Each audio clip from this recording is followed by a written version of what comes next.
I'm teaching, I'm dancing. And I feel like life is a dance. And it's all about communicating with someone else. 8 and 1 and 2, 3. That's it. Again. 7, 8 and open up. And in front of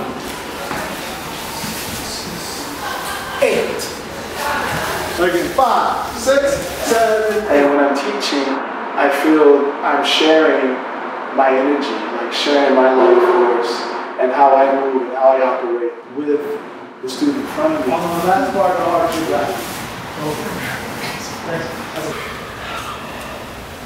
Look. Right there, reverse it. Smooth, smooth, smooth. Yeah, I was born and raised in Chicago, on the west side of Chicago, on Holman and Jackson, the heart of the west side. My main dance focus is Latin dances and Afro-Caribbean dances. But I wasn't really exposed to these cultures. I just heard the music a lot, but I was never exposed to the cultures until I went to college. And then I heard salsa. I went to a club and I saw everyone dancing together, like more like partner dancing, not just in the club, you know, juking or dancing. Or because I was a big house head back in the day as well. There, I saw everyone was dancing together, and it was a little different. It was like this euphoric kind of atmosphere where a couple there, like a husband and wife there, and they weren't dancing together, they were dancing with different people, and it wasn't a big deal. It was like this big community of people sharing something together.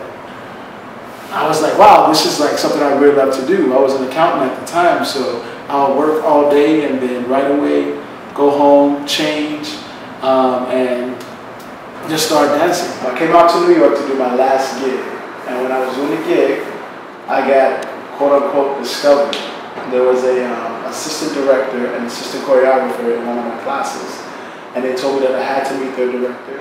I went, I met with the director. It ends up that I knew her for many years back in Chicago, but she's actually from New York. Her name is Maria Torres. She asked me to come help her to reset a certain musical. So I went to go see the musical, and it was The Life of Celia Cruz. I was like, what?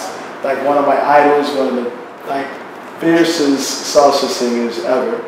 That night, I got offered to stay in New York. And I couldn't go back home. I couldn't go back home for like a month because I needed to start the next day at like 10 o'clock in the morning.